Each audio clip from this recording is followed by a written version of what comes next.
मेरठ नाम के एक शहर में राजा सिंह नाम का राज हुआ करता था।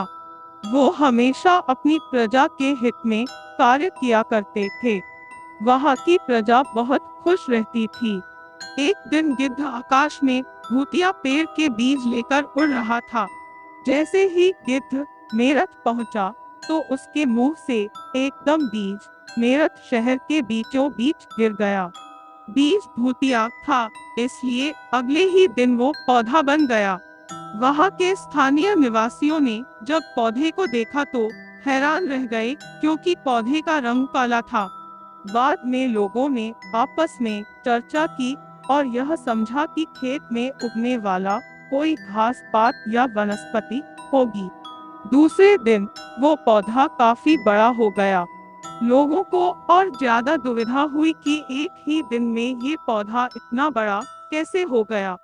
होते होते वो पौधा तीसरे दिन पेड़ बन गया।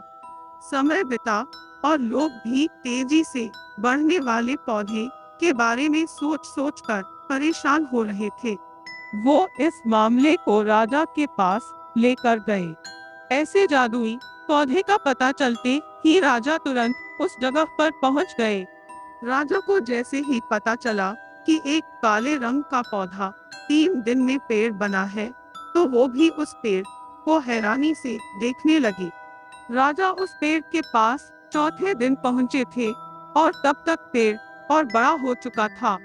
वो इतनी तेजी से फैला था कि किसी को यकीन ही नहीं हो रहा था। राजा समझ गए थे कि इसका रंग काला है, इसमें जरूर कुछ जादू टोना होगा। इसी सोच के साथ राजा ने घोषणा कर दी कि जो भी इस पेड़ को खत्म करेगा, उसे वो इनाम के तौर पर 1000 सोने के सिक्के देंगे। यही नहीं, राजा ने यहाँ तक कहा कि पेड़ को खत्म करने वाला व्यक्ति मेरी मृत्यु के बाद मेरी राजगद्दी पाने का हकदार भी बनेगा। इतनी बड़ी घोषणा सुनने के बाद हर कोई पेड़ खत्म करने के लिए अपना दिमाग लगाने लगा। राजा के सारे चतुर मंत्रियों ने भी तरकीब लगाई, लेकिन पेड़ को कोई भी नष्ट नहीं कर पाया। किसी ने पेड़ के आसपास आग लगवाई तो एक मंत्री ने उस भूतिया पेड़ को हाथियों तक से खिंचवाया, लेकिन पेड़ को कुछ भी न हुआ।